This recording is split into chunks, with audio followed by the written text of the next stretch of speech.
വളരെ ഗംഭീരമായ ഔട്ട്പുട്ടാണ് പലപ്പോഴും AI ടെക്നോളജിയിൽ വരുന്ന. പക്ഷേ ഒന്ന് നോക്കിയാൽ മതി, സ്വാഭാവികമായി ഒരാൾ വരയ്ക്കുന്നതും നിറം കൊടുക്കുന്നതും ഇതും, കാരണം അതിനൊരു കൃത്രിമത്വമുണ്ട്. അപ്പോൾ കൃത്രിമം എപ്പോഴും കൃത്രിമം തന്നെയാണ്. നമ്മുടെ ഒറിജിനൽ നോട്ടും ഫേക്ക് നോട്ടും പ്രത്യക്ഷത്തിൽ കാണുമ്പം രണ്ടും ഒരുപോലെയാണ്. പക്ഷേ അതുമായിട്ട് കടയിൽ ചെല്ലുമ്പോൾ ഉണ്ടാകാവുന്ന അനുഭവം അറിയാമല്ലോ. അതുകൊണ്ട് നമുക്ക് ഒറ്റ വാക്കിൽ പറഞ്ഞാൽ ഇത് എന്നും നിലനിൽക്കുന്നത് സ്വാഭാവികമായിട്ടുള്ള സൃഷ്ടി തന്നെയായിരിക്കും. അക്ഷരങ്ങൾക്ക് രൂപമാറ്റം വരുത്തി പുതിയ ആശയങ്ങളെ എങ്ങനെ സൃഷ്ടിക്കാമെന്ന് കഴിഞ്ഞ എപ്പിസോഡിൽ പ്രസന്നൻ ആനിക്കാട് വിശദീകരിക്കുകയുണ്ടായി. കാണാം അദ്ദേഹവുമായുള്ള അഭിമുഖത്തിൻ്റെ 4ാം ഭാഗം.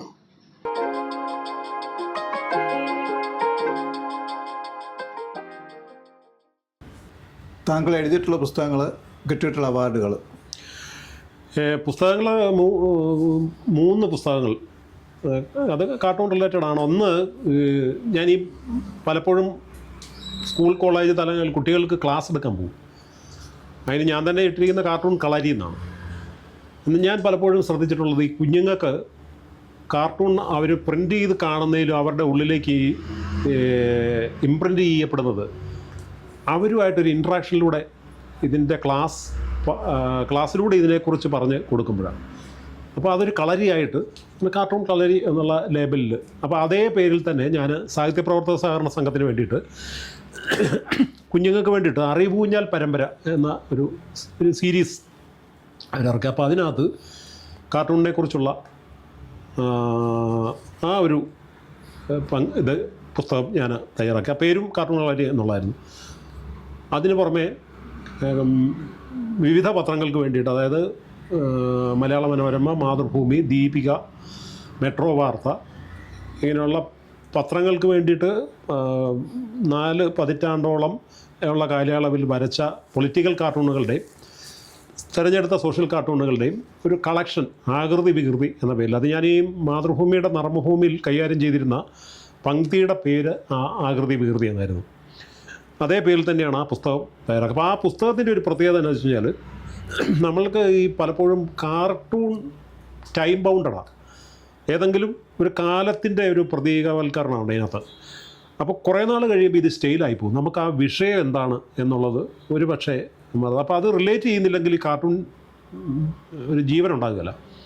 അപ്പോൾ ഞാൻ തിരഞ്ഞെടുത്ത കാർട്ടൂണുകൾക്കെല്ലാം ഫുട് നോട്ടുകൂടെ കൊടുത്തു, ഓരോ കാലയളവിൻ്റെ ആ ഇൻസിഡൻറ്റ്, അത് വരയ്ക്കാൻ ഇടയാക്കിയ സാഹചര്യം, അതൊരു വ്യത്യസ്തമായ. അപ്പം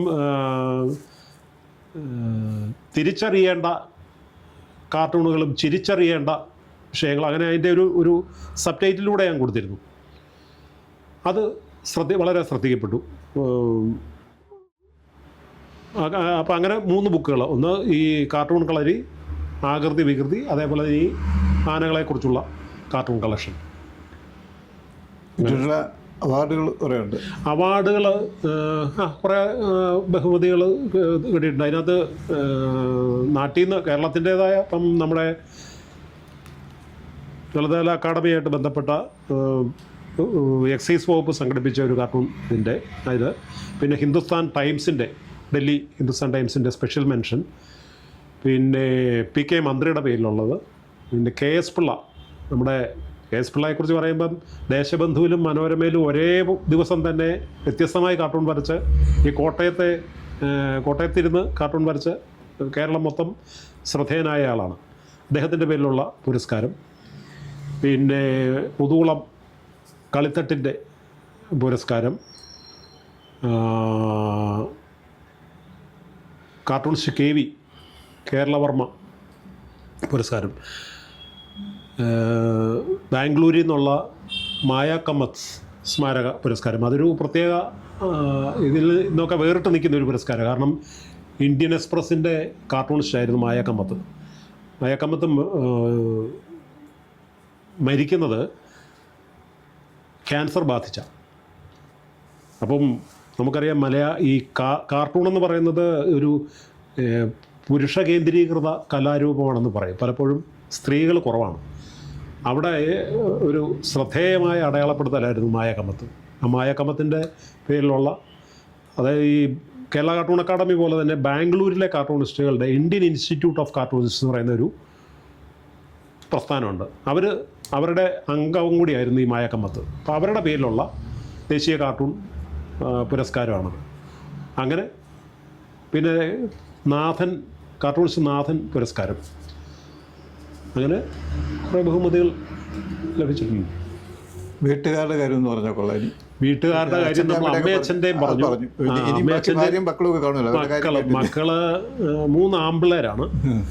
ഭാര്യ ആയുർവേദ ഡിപ്പാർട്ട്മെൻറ്റിലായിരുന്നു, റിട്ടയർ ചെയ്തു. ഭാര്യയെ പ്രത്യേകം മെൻഷൻ ചെയ്യണം. കാരണം എന്ന് വെച്ച് കഴിഞ്ഞാൽ ഭാര്യയുടെ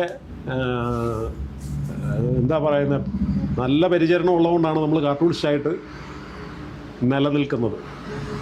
കാരണം ഈ സ്ത്രീകൾക്ക് പലപ്പോഴും ഹ്യൂമർ നമ്മൾ ആണുങ്ങളെ പോലല്ല, പെട്ടെന്ന് കത്തുകയില്ല, ട്യൂബ്ലൈറ്റാണ്. അപ്പോൾ നമ്മളൊരു എന്നാൽ പോലും ഞാൻ ഈ ചില കാർട്ടൂണുകൾ എടുത്ത് കാണിക്കും. കാരണം ഒരു ജാമ്യം എടുക്കല ഈ ചില വിഷയങ്ങളുണ്ടായി ജീവിതത്തിൽ ഈ കാർട്ടൂൺ വരച്ചതിൻ്റെ പേരിൽ. അപ്പോൾ ഈ ഭാര്യ എന്നോട് ഓരോ കാർട്ടൂൺ വരയ്ക്കുമ്പോഴും വന്ന് സമയമുണ്ടെങ്കിൽ വന്ന് നോക്കും, പ്രശ്നം ഉണ്ടാക്കുന്ന വല്ലതും ഉണ്ടോ. ഇനിയിപ്പം ഹാർഡ് കോപ്പി കണ്ടില്ലെങ്കിൽ കമ്പ്യൂട്ടറിലെങ്കിലും നോക്കും. അപ്പം പ്രശ്നം ഉണ്ടായാൽ അവളൂടെ അത് പ്രശ്നത്തിലാവും എന്നുള്ളതുകൊണ്ട്. അപ്പം 3 മക്കളിൽ മൂത്തവൻ ഡോക്ടറാണ്, സർജനാണ്. രണ്ടാമൻ എൻജിനീയർ, മൂന്നാമൻ ആർക്കിടെക്റ്റാണ്. പക്ഷേ പുള്ളി ഇടയ്ക്ക് വെച്ച് അത് മതിയാക്കിയിട്ട് ഗ്രാഫിക് ഡിസൈൻ്റെ മാസ്റ്റേഴ്സ് ചെയ്തു. അദ്ദേഹവും കാർട്ടൂണിസ്റ്റ് കൂടിയാണ്. അപ്പോൾ ഈ 2 മേഖലയിൽ അദ്ദേഹം ഇന്നിപ്പം തെളിഞ്ഞു വരുന്നു. കാർട്ടൂണിൽ പല സമ്മാനങ്ങളും ലഭിച്ചിട്ടുണ്ട്. അപ്പം ലെഗസി അദ്ദേഹം വഴിയാണ് മുന്നോട്ട് പോകുന്നത്. അങ്ങനെ നിൽക്കുന്നു.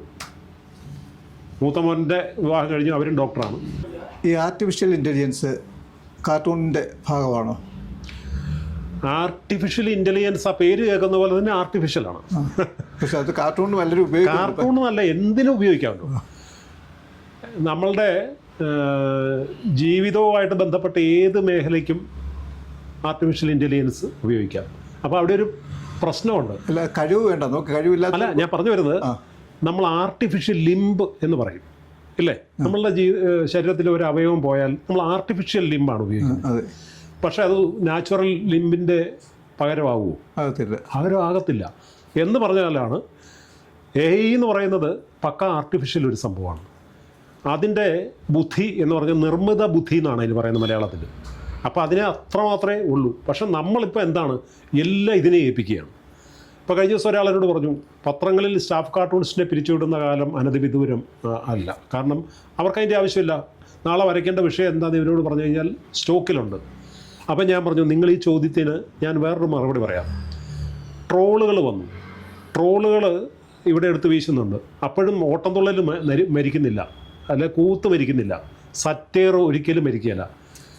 ഇതെല്ലാം നമ്മൾ കമ്പ്യൂട്ടറിനെ കുറിച്ച് വന്ന വെർച്വൽ റിയാലിറ്റി ഒന്ന്, വെർച്വൽ റിയാലിറ്റി ഒന്ന്, രണ്ടും വാഴനാരും പൊന്നൂലും പോലെയാണ്. ഒന്നിന് പകരം മറ്റൊന്നാകുകയില്ല. ഇത് സ്വാഭാവികമായിട്ട് നമ്മുടെ ബ്രെയിനിലുണ്ടാകുന്ന ഒരു ചിന്ത, അത് നിലനിൽക്കുന്ന പോലെ ഇതെല്ലാം പെട്ടെന്ന് ഇന്നലെ പെയ്ത മഴയ്ക്ക് ഇന്ന് തളർക്കുന്ന തകരയെന്ന് പറഞ്ഞ പോലെയാണ്. പിന്നെ ഇതൊക്കെ വരുമ്പോൾ നമ്മൾ മാറ്റം എന്ന് പറയുന്നത് നമ്മൾ സ്വീകരിക്കണം. മാറ്റത്തിൽ നമ്മൾ പരീക്ഷണങ്ങൾ നടത്തണം. പക്ഷേ ഇതാണ് ശരി, ഇത് മാത്രമാണ് ശരി എന്ന് പറയുന്നത് നിങ്ങൾ നോക്കിയാൽ മതി. വളരെ ഗംഭീരമായ ഔട്ട്പുട്ടാണ് പലപ്പോഴും AI ടെക്നോളജിയിൽ വരുന്ന.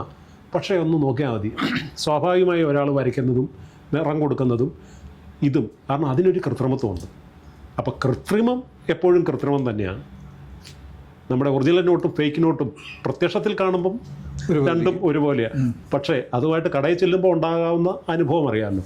അതുകൊണ്ട് നമുക്ക് ഒറ്റ വാക്കിൽ പറഞ്ഞാൽ